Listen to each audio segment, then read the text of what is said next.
Breaking tonight, Homeland Security Secretary Kirstjen Nielsen holds an emergency phone call saying we need to treat the border crisis like a, quote, Category 5 hurricane. That's what she says this is.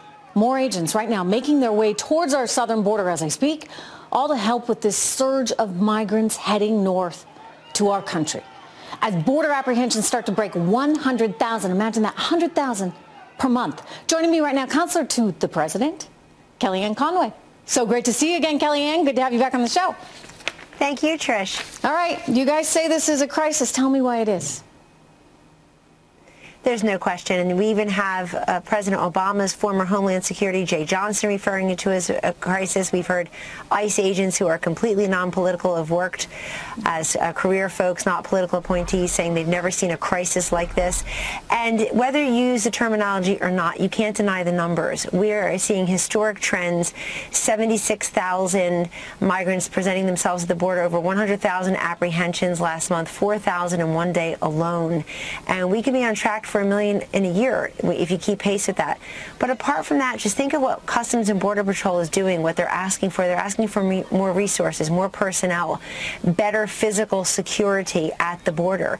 And the president has said that he would consider shutting down the ports of entry because we just can't sustain the influx. The Secretary of Homeland Security, Kirstjen Nielsen, last night had the call at the cabinet. I was on that call, and she is analogizing it to a Cat 5 hurricane to get people's attention because some natural disasters, some crises present themselves almost immediately. Others present themselves over time. And that's what we have now because the executive branch has been acting on this crisis since day one of President Trump's administration. But it's time for the other two branches of government, the judiciary and the Congress, to step in and do their job. So what is the fix?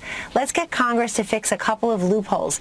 The TVPRA, which basically is a magnet for young kids to come here and then be recycled, be as like a conveyor belt of kids, bring them back again and again because an adult can come through with a child that way. That's a fix Congress can do. The other fix is for the Flores decision. Flores means that we have to treat adults and children differently after 20 days. We can't keep them together. We'd like to keep them together. We'd like to return the minors to their home countries safely and securely. So Congress can act. They can get together and do this in a matter of hours, and we hope they do. But until they do act, this president and this administration is going to continue to shine a light and get more resources at the border. The drugs themselves would justify the president's action. Those drugs are coming into all of our communities. Many of them are coming through the southern border, not just through the ports of entry, but between the ports of entry. Customs and Border Patrol says that nearly 400 pounds of fentanyl was interdicted outside of the ports of entry in FY18. That's enough to kill every man, woman, and child in this country. Listen, the reason I say, why is it a crisis is because I think in some ways the administration, at least as far as the left is concerned, has lost this argument. They're out there saying, no crisis, this whole thing is made up.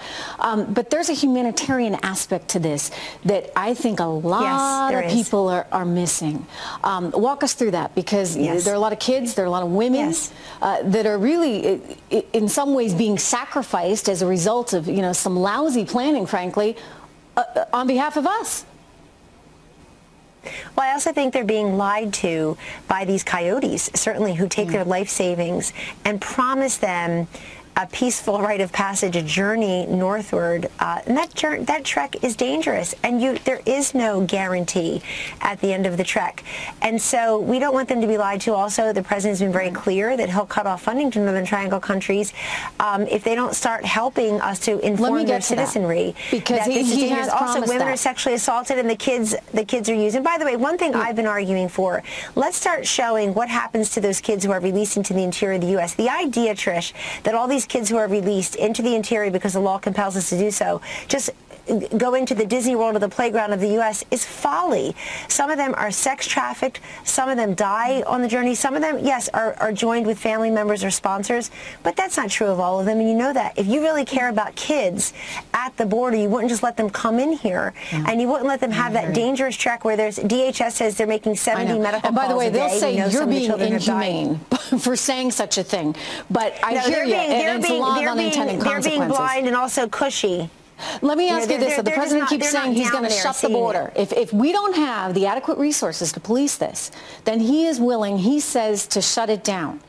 You know I know, everyone knows, he knows that comes with serious economic consequences. Is he really and truly willing to do that, Kellyanne?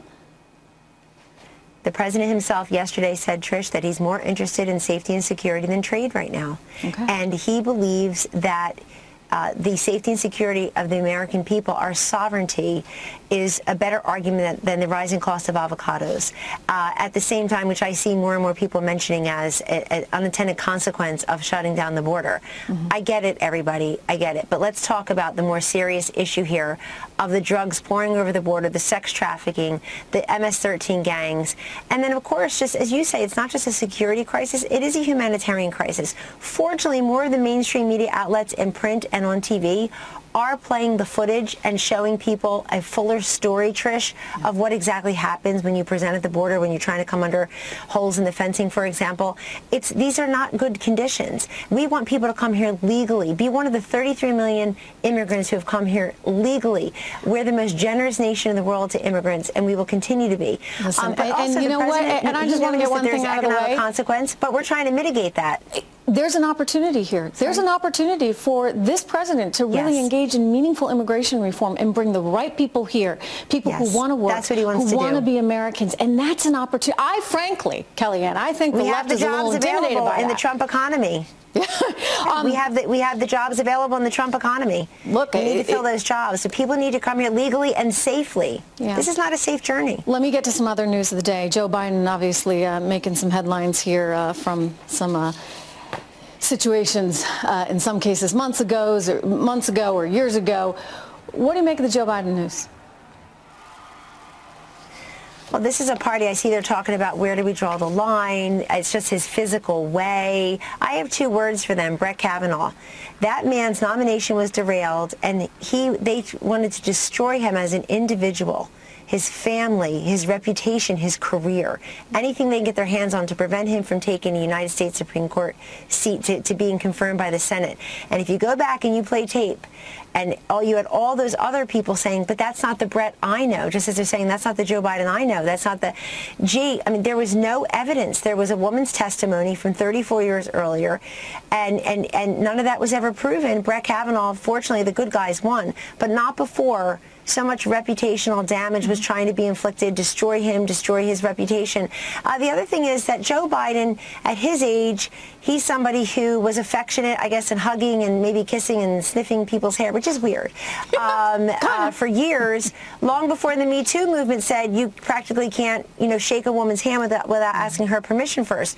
I warned everybody during the campaign, after the Access Hollywood tape, and I said, you're making a big mistake putting, you look really nice in that dress, on the same spectrum as rape, and everything else is included and called sexual assault. That's a big mistake, but they made it. They went all in to try to win an election that they lost, without collusion, by the way, and they went all in after that to try to destroy a Supreme Court nominee. There's a big difference between what Harvey Weinstein has done, bringing women allegedly into isolated places where they can't defend themselves, and maybe offering them jobs or making them feel like they need to. So it kind of sounds like you're defending Joe Biden.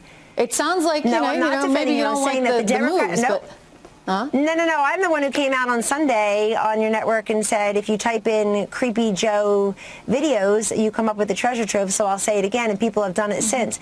No, I'm not defending him. What I'm saying is that in 2019, people are being judged for conduct that they did years ago by these standards. It's the Democratic Party that has pushed it so far, and it's Democratic opponents of his, like Elizabeth So it's coming back to bite like him, in Amy other words. Klobuchar, have said, you've got to explain. Also, I just marvel that the two people who are polling the best in the Democratic primary right now in most states and nationwide are Joe Biden and Bernie Sanders. It's the old white male career politicians, not exactly what the Democrats had planned for their 2020 race. And Joe Biden, I think this is the worst rollout of a campaign. First, Stacey Abrams basically said, thanks but no thanks, being your VP. If I run, Stacey Abrams says, I'm going to go for the whole thing, thanks but no thanks. She rebuffed his advances, so to speak.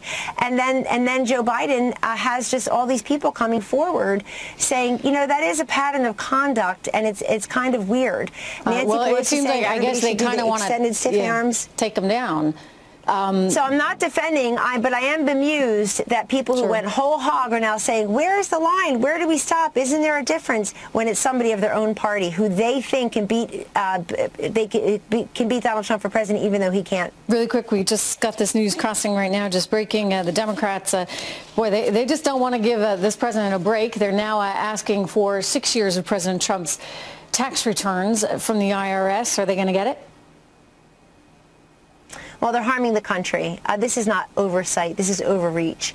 And because they can't indict and impeach him, they want to embarrass and harass him and those around him.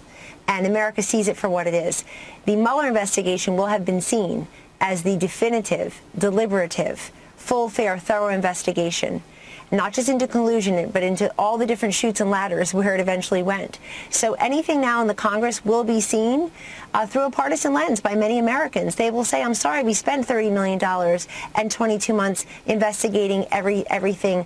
And now only one person can actually request this over a very long-standing law. And his name is Richard Neal, because he's the chairman of the Ways and Means Committee. And I would say to you that he had good meetings with Secretary Mnuchin about infrastructure. He told CNN in March that he had talked to the president about infrastructure. And all of a sudden, I guess the pressure is on him to request these tax returns. But this is because the Democrats put everything, they put all their eggs in the collusion, impeachment, indictment basket. And they were promising things, these chairmen of these powerful committees, on TV more than they are in the hearings on the committees that they represent, that was a mistake, that they chair, Trish, and they didn't come up with that. So this is new breaking news, but I will tell you that people have been wanting to do this for a long time, but I look at it right now as harassment. Kellyanne, so good to see you. Thank you so much for taking the time tonight. Thank you, Trish. Take care.